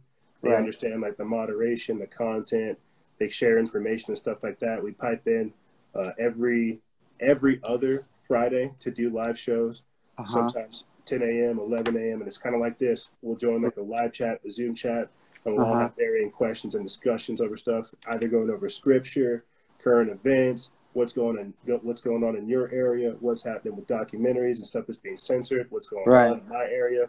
So if you do decide to join just the standard, make a note of it, that it's you, that it's able, and then I'll just go ahead and get you into the chat so we can afford, because money is not an issue, bro, whenever it comes to this type of stuff. Even if you joined with like the $1 project supporter and was like, yo, bro, it's able from the show, you would still get that inclusion, because that's what I want. I want people to be able to have this type of discussion. And I'm glad you asked too, because we're going to be launching the web app here on Thursday. And so I don't want money to be an issue for people to interact. So like I said, even if you did it for like $1, 50 cents, bro, it don't matter. Just as long as you come to the table, that's what I want. And so by joining the exclusive membership program, you help with the development of that, and you also become like an immediate member for the web app that we will be deploying. Perfect. No. Just to recall, you said join the exclusive. Which one? The $10 one, and then put a note. Yeah. If anything, just join the standard one, the standard exclusive membership. Put a note. Say, hey, EJ, it's Abel from the show. Okay. I'll just go ahead and send you the information from there. All right, that'll work. All right, so I'm gonna look up. I'm gonna look forward to subscribing to the standard one. Okay. And then put a note. Man, thank you so much. And I don't want to take any more of your time. Oh, bro, you're fine. Yeah. No, thank you so much. Man, everything's been everything's good. You know, I have my health and I have my wealth. You know, so everything's good. Yeah. Well, if you don't mind me asking, because I'm always curious. Why would you want to join exclusive members? Just to get like additional information, to have these type of discussions like on the regular? If you don't mind me asking. No, of course not. I want that membership because I want to, I want that information. I want that information that like, oh, you're like in a hole in the wall, but you still want the information. So you want to be enlightened. You want to be, you want to know what's going on in the world. Other stuff that media or the news channels are not going to show you because they are biased and stuff. But Freedom Faction, like yourself, they just go explicit, and then they tell you what's going on, and then like how to prepare, and then how to do this and how to do that, and the only reason I want it is because I want that more insight. My pineal gland, it's a little bit growing more and stronger every day. So I just want that information. All right. And I need to get better whenever I offer this to people, because we have seven years worth of content, bro. Right. And I have when you join, you'll see this. I'm getting all sweaty talking about it. When you join, you'll see this. You'll get access to the website page, which will show you where you're able to download seasons 1, 2, 3, all the way up until 10. Right. Of all the podcasts, both audio and video, even the episodes that have been censored. Right. And I need to update this as well. You'll also get access to the 15,000 posts that are on the page. Right. That's one of the cooler things too. I haven't got it set up to where it's like easily navigatable, but it's a downloadable zip file to where you'll have access to all the posts that are on the page as well. Okay. So I don't think I'll be able to get that all quick and neat, Right. but I'll definitely be able to include you into the exclusive members chat and discussion. Just give me time to get all that other aspects of that together. No worries. Thank you so much for your time, and you have a wonderful, blessed day, okay? You too, brother. I'll talk to you soon. Be safe. Thank you. Thank you so much. There he goes. It was laid back cable. Got all excited talking about that. Ooh, I got excited because, I don't, I guess I've never really thought about what I was doing as like something special. When I come up here and I talk about this type of stuff, to me, it's just like natural. And whenever I'm able to benefit people, I definitely appreciate that. I like helping people, shucks. And so whenever people find the work that we do helpful, I just appreciate it. Give me time, Fiona. Thank you for updating. I need to, for yours, I want to confirm it's been done. I haven't received any emails for telling my subscription. I'll check my messages after the episode, Fiona, and we'll try to help that. Thank you. I guess I don't see like the kind of influence that I do have on people, and I do appreciate it whenever I actually get that kind of feedback. I see comments underneath like YouTube. I see comments that people send me like in DMs and stuff like that. But whenever people actually come up and say that they want that more, I feel obligated to do that more. From the web app that we're going to be deploying, the Discord server that I'm going to create, I need to do their website all over again. There's just a lot of stuff that I need to do. And this is the type of work that I feel like people need to be engaged in, having that purposeful work, seeing that there are multiple problems in the world and trying to fit that need and trying to be that, man. It is so humbling to be here. And so when I start each episode off saying, hey, if you guys want to support this operation, join exclusive membership, join us. I guess I don't really think about how that could actually affect everybody else. I guess I just think of all the different types of stuff that I have to do, the problems that we face, how I'm only one person, how I can be that much more efficient. And again, it's just kind of crazy how all this stuff goes on. So before I check for our next audience member, I just want to touch on again saying that we need to start protesting. We need to start organizing, that a lot of these protests are traps, that the violence is the trap, that they want you to go out there, waste your time, destroy yourself, and throw away your future. You get me? Like, you got to think, guys. Like, I had this like symbolic thought a couple of years ago, whenever I really started getting into some of this stuff, whenever we started talking about like abortion and the abortuaries and Planned Parenthood and some of the weird satanic stuff that was going on at abortions centers and stuff like this. I had this image in my mind of the earth like being impregnated with like thousands of little sperms trying to just like fall down from the sky as if they were the stars. But Planned Parenthood was the firmament, was like this dome above the earth, blocking all of these stars, all of these just like different people coming down to the earth from being born. Because we talk about being agents of change, right? Like agents of change and paradigm shifters and light workers and all this other stuff, right?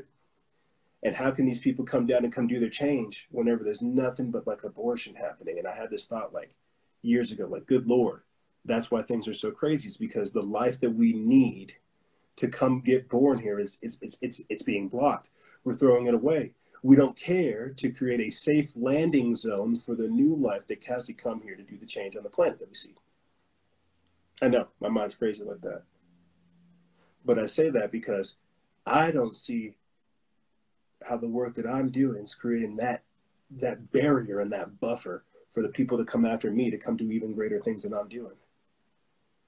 It's crazy when you get to this position, seeing how your influence can help people, what your impact versus what your influence is, how small an influence is versus the impact you can have on people's lives. And I guess I'm just learning to to understand that.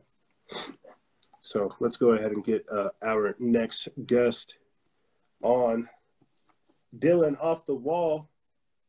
I hope you have some Vans, my friend. Dylan. Hey, what's up, man? Do you have My name's Dylan. Do you have any Vans? What's your name? Do you have any Vans that are off the wall, or is it just you off the wall? Do what now? Do you have any Vans that are off the wall, or are you just off the wall? Yeah, that's where I came from. I hope I was so. real into Vans back in the day, you know? I hope so. You know what I mean? Vans over Chuck Taylors all day, or what? Oh, yeah. All right. What's up, bro? How are you, man? Hey, man. I'm doing good. How are you? I'm hanging in there, brother. Glad to hear it. Glad to hear it. How are things where you're at, and what would you like to tell the audience? I live over here on the East Coast in North Carolina. Things can always be worse. You know, it's always good to show gratitude. But I personally am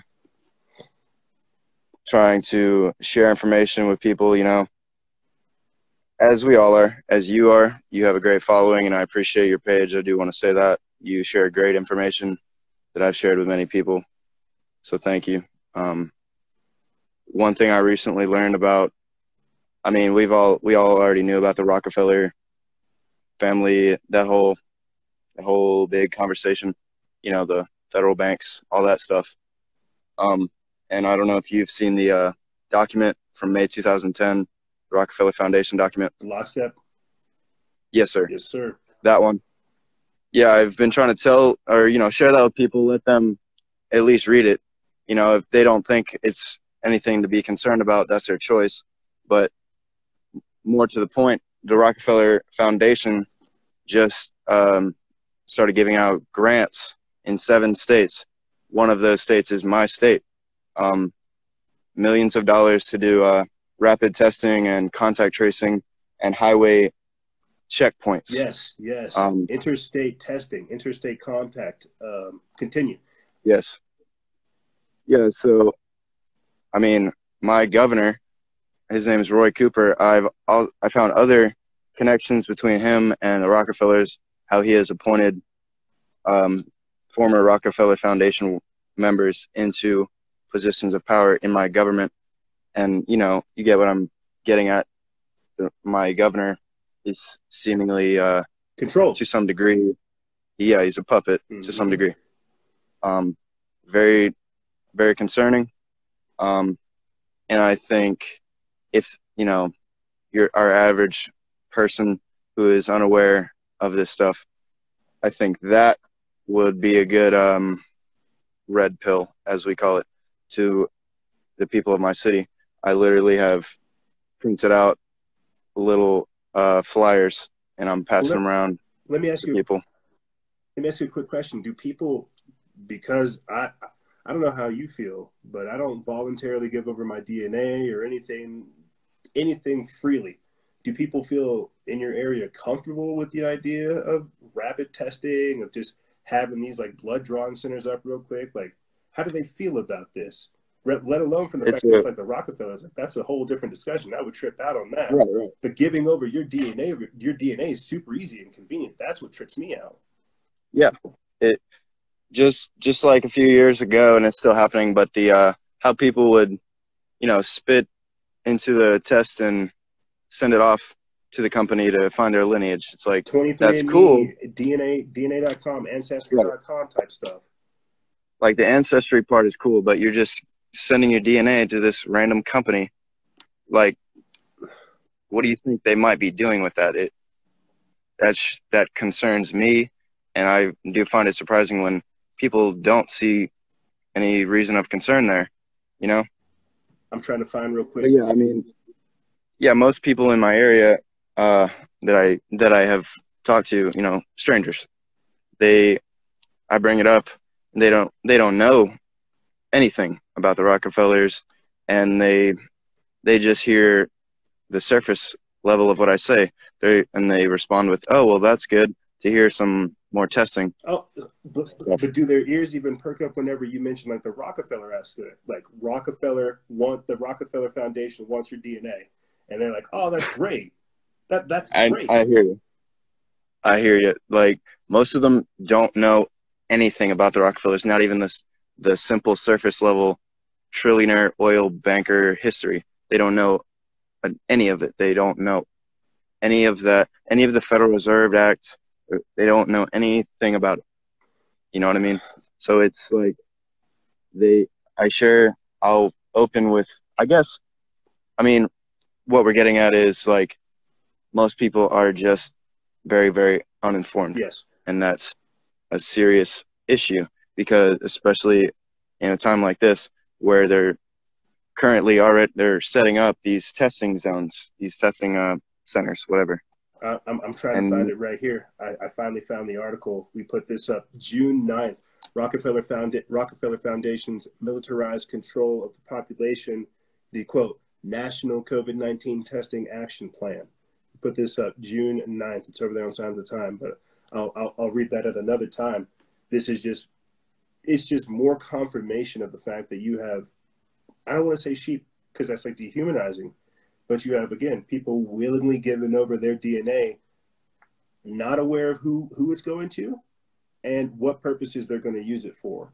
Like, I remember reporting like a couple years ago, is like 23andMe and GlaxoSmithKline, like a pharmaceutical company reached out to a genetics company and said, hey, give us some of that, give me some of those people's data, give me some of that, give me some of that information. 23andMe sold GlaxoSmithKline some people's like genetic information, and I couldn't help but think, are we going to start talking about genetically designed drugs, genetically tailored drugs? And this is the same thing when you have people giving over their DNA with this, with Operation Lockstep, with this National COVID-19 Testing Action Plan, tailoring people's pharmaceutical needs, but needing their DNA in order to do so. Exactly. And I mean, it is frightening. It's like I wake up every morning and forget that people don't want to learn. People just want to relax all day, and to each their own, of course. But it's very important to be informed. Yes. And there's so much knowledge. There is so much knowledge out there. It's insane. And that may be like, scares people a little bit, knowing that there's too much to learn, and that, I understand, but fear cannot be the default choice.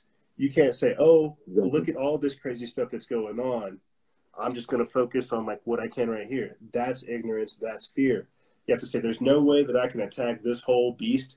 I'm going to have to start cutting this thing down like in manageable sizes. I feel like that's the problem, is people's mindset and both willingness to learn and both unlearn things has been whittled down. So they stay, they have this like, this like cone, this like horse's neck cone where they stay stuck on just what they understand, and they don't navigate out of it. And I'm sure that comes with like their life, with their place of employment, with some of the choices they've made. But that's also what ties into what I was saying beforehand about having a revolutionary lifestyle where you expose yourself to these things that are going on, and you don't shy from it. You figure out how you have to live in truth. You can't see the delusion, engage it, and say, oh, well, I guess so. You have to figure out an alternative. Yeah. And it's not going to be easy. Absolutely. The truth is the truth. Sometimes it is sickening. Oftentimes it's sickening. But we can't shy away from the truth. The truth is the truth. But many people shy away from it. I mean, here's a perfect example. I have many friends who I shared the Cenomix, a fetal cell chemical in our food, that thing. Mm-hmm. I'll share that with them. And I bet they still have Coca-Cola and Pepsi, huh? Yeah, even on just that one point of not eating GMOs, you'd think that would make people not want to eat these foods, or at least certain brands, which it's many, many brands, but certain brands, not eat those at the least. Many friends, and I'll be at their house, and they'll offer me a snack, and I'm like, don't you remember that it has the natural flavors in it, which is a bitter blocker chemical derived from fetal cells? Do you want that inside of your body? You don't. It's not about pro-life or pro-choice. I don't want fetal cell There you go. chemicals inside of me. And that it is surprising to people like you and I how they can just ignore it and continue drinking Pepsi, etc. They ignore it. Why? Because they entertain delusions. They entertain the hysteria. Like the truth that we're talking right now, right? Truth, regardless of how it feels, forces you to change. Truth doesn't care about your feelings. You care about your feelings. And so you have to change in order to live in truth. When we're saying these things, people don't want to live in truth. They've been given over to such a spirit of delusion and lies, but that's easier than having to modify your life. They don't want to have smoothies. They want that Pepsi. They don't want to switch up and maybe get 7-Up or maybe even have a Sprite. They want that Coca-Cola. They don't want to change. They're comfortable with their life. And so that's okay. You can't get mad at them. What you can do is begin to switch your life up to where these people eventually get pushed out. And I know that sounds rude, but if not, the other alternative is lying to yourself and denying yourself. So you have to, you have to stay honest and true to yourself, letting these people live in their delusions. And it's going to hurt, but if they want to live in that lie, that can't be your downfall. You've got to choose a different path. Exactly. I mean, exactly. You know, they're still friends, but we can't, you know, vibrationally, we can't hang out Dylan, the way we used to. Bro, I have homies that are listening right now that shovel cocaine in their brain like it's like they are the pizza dough. Okay, they shovel the cocaine in there like it's crazy, bro. I look at some homies do drugs and I'm just like, Jesus, like, how are you not dead yet? Yeah. I say this because you have to distance yourself from these people. Yes, they are still your friends. Yes, these are people that you want to wake up, but ultimately you cannot let their decisions impact what your life has to do. Exactly. The people that are shoving the drugs inside of their system, that's okay. You know where they stand, unfortunately. The people that are putting these chemicals in their system, that's okay. You know where they stand. You can't take that path. You have to be aware of it, experience it, expose it, and ask yourself, do I want to invite these things into my life, or do I want to create a barrier? And that's what a lot of people don't do. They don't take the time to build up a lifestyle that creates that barrier to where these lower vibrational activities or lower vibrational entities, demons, to where these things can't trap them. Yeah. And that's what we have to work on these days. That's what I was trying to allude to in the previous segment, how our spiritual senses are being overwritten by our physical instincts. People aren't taking the time to recognize how they have to build that spiritual barrier so that when these things do try to come into our life, we're aware of them, but we bounce them back to where they have to go, so that we don't hold on to them. Does that make sense? Absolutely. Not allowing their mindset / frequencies to dull ours. Precisely. Basically. Find iron. Find something to sharpen you. Find people around you that Absolutely. that seem like they're unreachable. Make them friends. Make them the people that not that are subservient or submissive, but are cooperative and productive with you.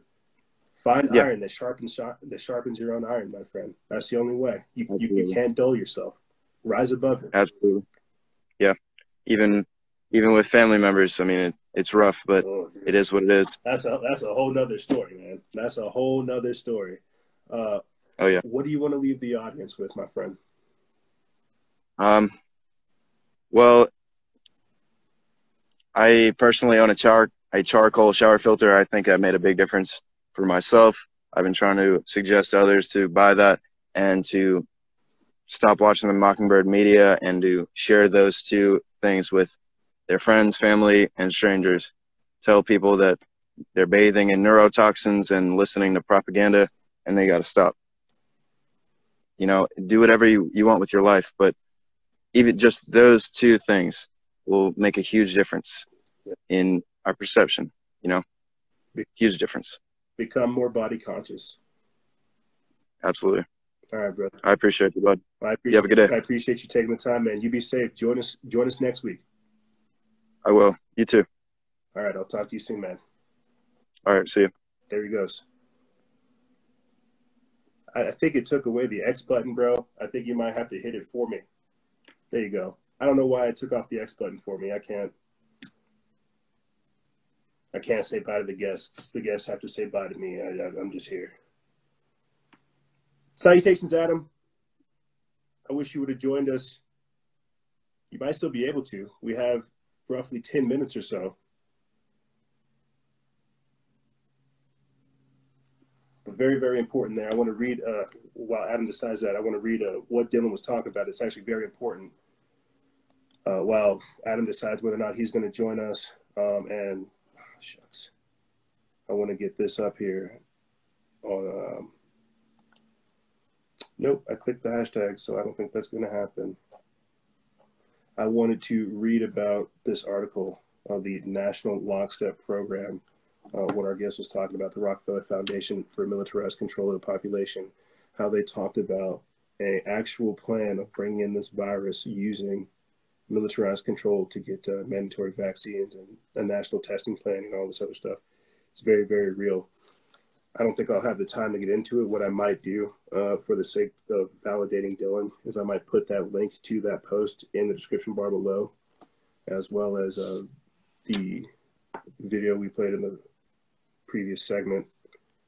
But it's very important that people have this information, because what I noticed with Adam, or not with Adam, but with Dylan, and correct me if I'm wrong, Dylan, is you were kind of experiencing like a lack of that reinforcement of being around people that understood what was going on. And that's a very real thing. If you're around a whole bunch of people that are practicing this level of denial, ignorance, unawareness of what's happening, that can really, really drag on a person. That can really, really weigh somebody down, because you're having to play along, knowing that things are getting progressively crazier and that you have a responsibility to fix them, but that you're not doing anything. That's going to weigh on a person's mind, on their spirit, on their soul, seeing these things and having to play foolish. I think that's what Dylan was trying to get across, is he's seeing all these people play around and do all this, see the stuff that's going on, swimming in a sea of information, but having no wisdom or courage or strength. And that's a real thing. But you see, that's why we do this. I guess that's the craziness of it all, huh? To have laid back Abel on talking about exclusive members, and then to have Dylan join us talking about why it's important to become more body conscious, and how the truth is the truth, and how the truth will change you, and how you will seek after greater things. So very, very powerful testimony.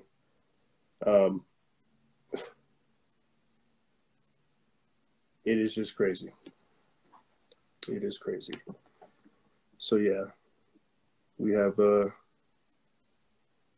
little less than 5 or so more minutes. Adam, send an invite. Send us an invite. Tap the smiley face button. Boop. Oh, okay. The timer just popped down. It says I have a minute. I thought I definitely had 5 more minutes. It says I have a minute and 45 seconds left. I definitely thought I had 5 minutes. I definitely could have sworn I started at like 1:05. It is currently 2:01, and it's telling me I have 133 seconds. A minute and 29 seconds left. I got to stop looking at the counter. I got to stop looking at that. I appreciate being here. I think that this was a case of obviously being over-prepared and not necessarily overwhelmed, just over-prepared to explain all this other crazy stuff that's going on. And I think I have to figure out a way to filter out this type of information and this overwhelmed feeling in the future, because things are going to get more crazy, and we've just got to figure out how to distill it. You know, we've got to figure out how to be aware of everything that's going on, distill it and filter out to the truth, and really figure out how to bring that to the people. So I want to say I'm sorry for stuttering so much. Sorry for taking up so much of your time. Sorry that this was not a super impactful and information-packed episode, but we do what we can. I guess we'll have a better luck next week. The Bronco got fixed. I'm not in jail, and there's always other good things happening, right? So yeah, still here, coronavirus free. Lord willing, we'll be back here again with you guys same time next week. And remember, guys and gals, stay vigilant, expose lies, and share truth. This is Noisera, Freedom Faction, and the crew. Kalinda Cosmic Butterfly, Laid Back Abel, Dylan Off the Wall, and more. Out.